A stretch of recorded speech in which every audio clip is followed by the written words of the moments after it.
Assalamu alaikum. This is Shahrukh Mujumdar welcoming you all to the English news from Btv-Chattogram. Let's begin with the headlines. CEC to announce schedule of 13th National Parliament election through address to nation tomorrow.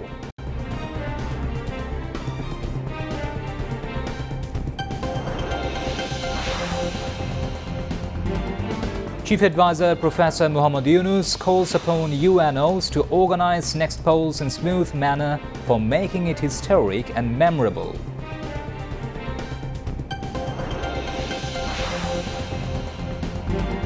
BNP chairperson Begum Khaleda Zia's physical condition remains unchanged while treatment underway under medical board supervision.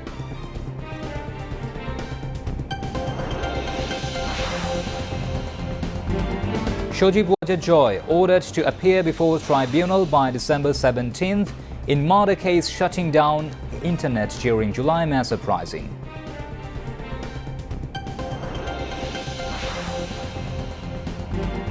NCP announces primary candidate list for 125 seats in first phase.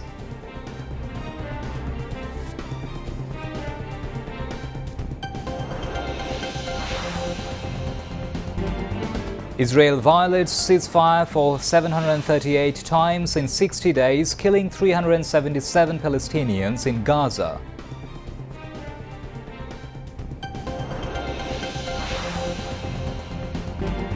And India beat South Africa by 101 runs in first T20 of 5-match series in Cuttack.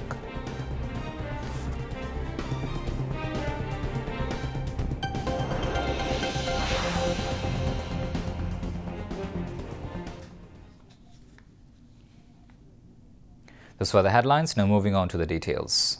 A delegation of the Election Commission led by Chief Election Commissioner A.M.M. Nasiruddin paid a courtesy call on President Mohammad Shahabuddin at Bongo Bhavan this afternoon. During the meeting, they briefed the President about the overall preparations of the Election Commission for holding the upcoming 13th National Parliament election and referendum. The President expressed satisfaction over their preparations. Secretaries concerned were present. Chief Advisor Professor Muhammad Yunus asked the Upazila Nirbahi officers to make the upcoming national elections historic and memorable ones through fair and flawless management. He said this while addressing the UNOs from across the country to give directives on election preparations via video conferencing from the State Guest House, Jamuna today. The UNOs from across the country, all divisional commissioners, deputy commissioners and cabinet division officials joined the virtual event. National Security Advisor Dr. Khalilur Rahman, Cabinet Secretary Dr. Sheikh Abdul Rashid, Chief Advisor's Principal Secretary M. Siraj Uddin Mia, Public Administration Secretary Muhammad Ahsanul Haq and other senior officials who are present at the event. Professor Yunus compared the officials to midwives, saying, "If the midwife is good, the babies born will also be good." The Chief Advisor stressed that both the election and the referendum are crucial for the nation, saying the election is for the next 5 years, but the referendum is for 100 years. এই কাজটা ঐতিহাসিক কাজ, এটার চরিত্র সম্পূর্ণ ভিন্ন। এখন তুমি যার সঙ্গে কথা বলবে, মুখ্য বিষয় হবে 3 মাসের বিষয়টা, যার সঙ্গে করো সমস্ত প্রস্তুতি, তোমার এলাকার যত লোকের সঙ্গে তোমার কথা বলা দরকার, তাকে বোঝানোর দরকার, বোঝাবে কারা কারা আসবে, কিভাবে আসবে। তুমি নিজে প্রত্যেকটা পোলিং স্টেশনে যাবে যে দেখার জন্য যে এটা ঠিক আছে, কারণ তুমি হলে এটার কর্তা, তোমার ইশারায় কাজ হবে। আর বাকি বহু তোমাকে সাহায্য করার জন্য বহু লোক থাকবে সেখানে, কিন্তু তোমার ইশারায়, তোমার দায়িত্ব পালনের যোগ্যতায় এই ঐতিহাসিক ঘটনাটা ঘটবে। এটার জন্য প্রস্তুতি নেওয়া, মানসিক প্রস্তুতি। এই 3 মাস আমি ভিন্ন মানুষ, তোমাদের সেই সময়টা এসছে। তোমরা স্বাভাবিক যে মানুষ, সে এখন অন্য ধরনের মানুষে রূপান্তরিত হয়ে যাবে, যে আমি এই দায়িত্ব পেয়েছি, এই ঐতিহাসিক দায়িত্ব। বাংলাদেশের জন্য আমরা গৌরব করি, বাংলাদেশের জন্য আমরা জান দিতে প্রস্তুত, কিন্তু এই দায়িত্ব আমার জন্য সারা ইতিহাসে বরাদ্দ করা আছে যে আমি এই কাজটা করব। According to the medical board, the physical condition of BNP chairperson and former Prime Minister Begum Khaleda Zia remains unchanged. Her age-related complications are being considered the major factor. However, doctors say it is a relief that her condition is not deteriorating further. The medical board currently has no plan to take her abroad for advanced treatment. She is receiving the best possible medical care at Evercare Hospital. One of the doctors said that even in foreign hospitals, immediate examinations are not always possible on demand. The current medical board consists of top specialist physicians from the UK, the US, China and Bangladesh. This combined team is overseeing Khaleda Zia's treatment. After returning to the country, her daughter-in-law, Dr. Zubaida Rahman, has been attending medical board meetings in person. She reportedly spends most of the day beside her mother-in-law's hospital bed. Meanwhile, BNP has not given any new update regarding whether the special air ambulance will arrive or not. The International Crimes Tribunal has ordered that a newspaper notice to be published directing Shojib Wajid to appear before the court by 17th of December in a case involving 3 allegations, including shutting down the internet during the July uprising and aiding in killings. In addition, the same tribunal has directed that a hearing on the formal framing of charges be held on 17th of December against Anisul Haq and Salman F. Rahman in connection with 5 allegations, imposing a curfew during the July uprising, holding a meeting with businessmen at Ganobhavan, and aiding or inciting killings. The 3-member International Crimes Tribunal 1, led by Justice Ghulam Murtuja Mujumdar, issued the order today. Later, Chief Prosecutor Muhammad Tazul Islam briefed the journalists. Regarding the request submitted by the lawyers of Salman F. Rahman and Anisul Haq seeking permission to appoint foreign lawyers, the Chief Prosecutor said that although the appointment of foreign lawyers is allowed, it must follow the tribunal's special laws. Earlier on 4th of December, the tribunal took cognizance of the charges and issued an arrest warrant against fugitive Shojib Wajid. Meanwhile, defensive witnesses are currently being examined in the case of 6 murders in Dhaka's Chankarpur during the July uprising, and testimonies are also scheduled to be recorded in the Rampura killings, where 2 people, including Amir Hussain, who was found hanging from a cornice, were shot dead. At the same time, at International Crimes Tribunal 2, witness testimony continues in the case of the killing of Abu Said from Rangpur, the first martyr of the July uprising. The 3-member judicial panel, led by Justice Nazrul Islam Chaudhary, began recording testimonies this morning. Until the lunch break, the testimony of Investigation Officer Tanvir Hassan Johar was underway. Earlier, the first deposition of the day was given by Police Sub-Inspector Kamrul Hussain, the seizure list witness in the case. Additionally, 25 accused arrested in 8 separate cases involving Anisul Haq, Salman F. Rahman and Junaid Ahmed Palok were produced before the tribunal this morning.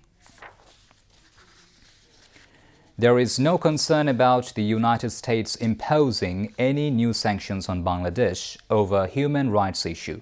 Foreign Affairs Advisor Muhammad Tawhid Hussain has said that the government is working diplomatically to withdraw the sanctions on the Rapid Action Battalion, RAB.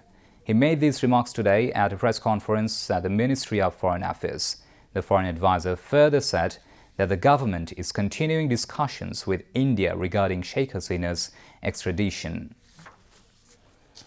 National Citizen Party has announced its first phase of candidates for 125 seats in the upcoming national election. National Citizen Party member secretary Akhtar Hussain made the announcement this morning at a press conference held at the party's temporary office in the capital's Bangla Motor. According to the press briefing, National Citizen Party convener Nahid Islam will contest from Dhaka 11, while member secretary Akhtar Hussain will run from Rangpur 4. Other declared candidates include Nasiruddin Patwari for Dhaka 18, Sergi Salem for Panchagor 1, Hasnat Abdullah for Komilla 4, Tasnim Zara for Dhaka 9 and Abdul Hannan Masood for Noakhali 6. Before announcing the candidate list, Nasiruddin Patwari, head of the party's election steering committee, said that the party is heading toward a ballot revolution this time. He instructed candidates to campaign for votes under the party symbol water lilybud, as well as to promote a yes vote in the national referendum. Speaking at the event, Tasnim Zara, member secretary of the Election Steering Committee, said the nomination forms were made open to everyone and more than 1,500 people collected forms. Information and Broadcasting Secretary Mahbooba Farzana has urged everyone to work together to combat rumors, misinformation and disinformation. She made the call speaking at the Media Award program on Judicial Independence ceremony jointly organized by the National Institute of Mass Communication and UNDP held in the capital today. Director General of National Institute of Mass Communication, Muhammad Hiruzaman, presided over the function. High Court Division Registrar Muhammad Muazzam Hussain, Daily Shomakal Editor Shahid Muhammad Ali and UNDP Bangladesh's Head of Communication Muhammad Abdul Qayyum, among others, addressed the program, highlighting that democratic institutions cannot be strengthened without an independent judiciary. The Information and Broadcasting Secretary said the government has ensured judicial independence. Earlier, she handed over awards to 10 journalists from print and electronic media for their reporting on the judiciary. Now, international news. Palestinian group Hamas has said the ceasefire cannot move forward while Israel continues its violations of the agreement, with authorities saying the truce has been breached at least 738 times since taking effect in October.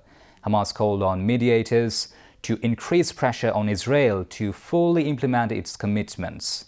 The ceasefire, which came into effect on October 10th, focused on the exchange of captives held in Gaza for Palestinian prisoners held by Israel and a partial withdrawal of Israeli forces from Gaza. But details of the next phase, including Gaza's future governance, the potential deployment of an international stabilization force, and the establishment of what has been termed a board of peace, remain unresolved. Meanwhile, anger continues to rise among Palestinians and the international community as Israeli attacks persist.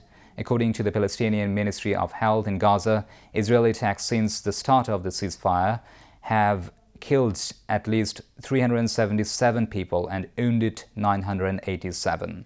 Meanwhile, UN spokesman Stephen Dujarric responded to a claim by Israeli Lieutenant General Eyal Zamir that the so-called Yellow Line, currently marking Israeli-held territory inside Gaza, constitutes a new border.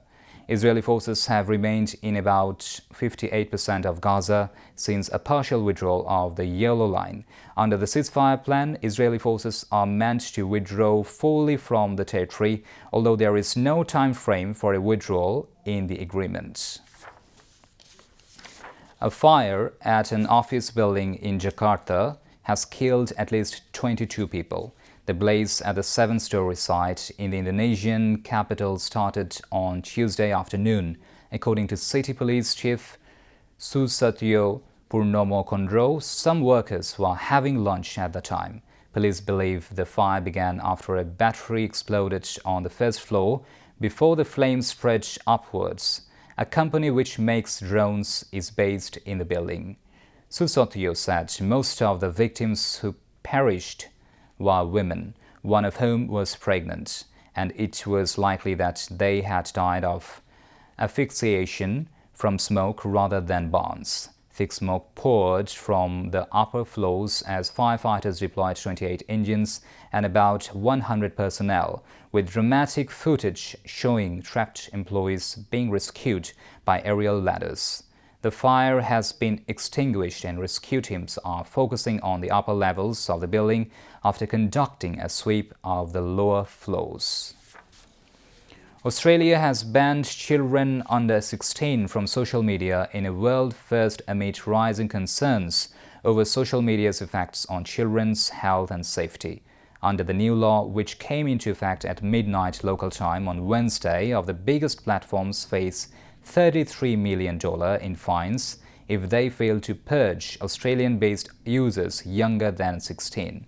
Instagram, Facebook, Threads, X, Snapchat, Kik, Twitch, TikTok, Reddit and YouTube are among the platforms required to enforce the new legislation. The law has been criticized by major technology companies and free speech campaigners, but praised by parents and child advocates. The Australian government says unprecedented measures are needed to protect children from predatory algorithms, filling phone screens with bullying, sex and violence.